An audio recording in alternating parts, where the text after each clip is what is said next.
سەرەباری ئاگربەستێ هەیاما چەند ڕۆژانە چەند گروپێکی ئۆپۆزیسیۆنە سووریایی هێرش دکنە سەر تاخا شێخ مەخسوود یا کوردان لێ باژارێ حەلەبێ یەکینیان پاراستنا گەلی یەپەکی ڕاگهاند هێزنوان بێ توندی بەرسەوا گروپێن هێرش بەردانا دە ئەنجامدا 36 چەکدارین وان گروپە هاتنە کوشتن و نزیکی هەفتێ چەکدارین دژی بریندارکردنا هەفدەم لە گۆری نوچەیەکە ڕەوانگەها سووری ji بۆ مافên mirovan di hêrişa grûpên çekdarên opozîsyonê ji bo sertaxa Şêx Mexsûd hejde welatiyên medenî û çar şervanên yepekê jiyana xwe ji dest dana û zêdetir ji heftê welatiyên din birîndar bûne.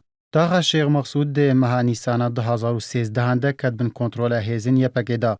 Li gorî hinek ji jêderan hejmara akinciyên taxa Şêx Mexsûd di navbera not heta 120,000 kes dibe. Ji sala 2013 ve taxa Şêx Mexsûd berdewam ji aliyê grûpên çekdarên opozîsyonê û bereya Nusra ve êriş bi serêtên kirin. Li êrişa vê carê bê xurttirîn û girantirîn êriş tê zanîn ji ber got grûpên çekdar ragihandina amancewa kontrolkirina taxa Şêx Mexsûda û dema 24 demijmêran molet dane yepekê ji bo got taxa Şêx Mexsûd vala bikin.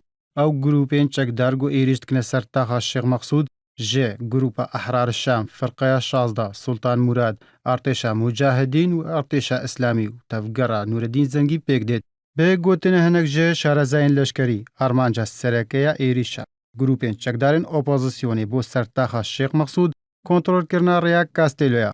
Rêya Kastelû rêyeke stratîjî û taxên rojhilata bajarê Helebê bê bajarên Bakurê parêzgeha Helebê wek Tir Refet û Ezaz girê didê. Got Tir Refet dê bin kontrola hêzên Sûriya Demokratî û Ezaz jî dê bin kontrola çekdarên opozîsyona Sûriyayê de ya.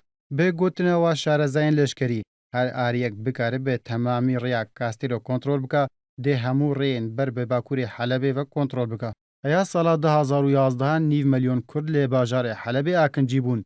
Gopiraniya we lê taxên Şêx Mexsûd Eşrefî Siryana Rojhilat û Siryana Rojava akincî bûn. Lê di niha de hejmareke berçav ya akinciyên Kurdên Helebê ji bo Efrîn û navçeyên dinên Rojavayê Kurdistanê û Tirkiyeyê koçber bûne.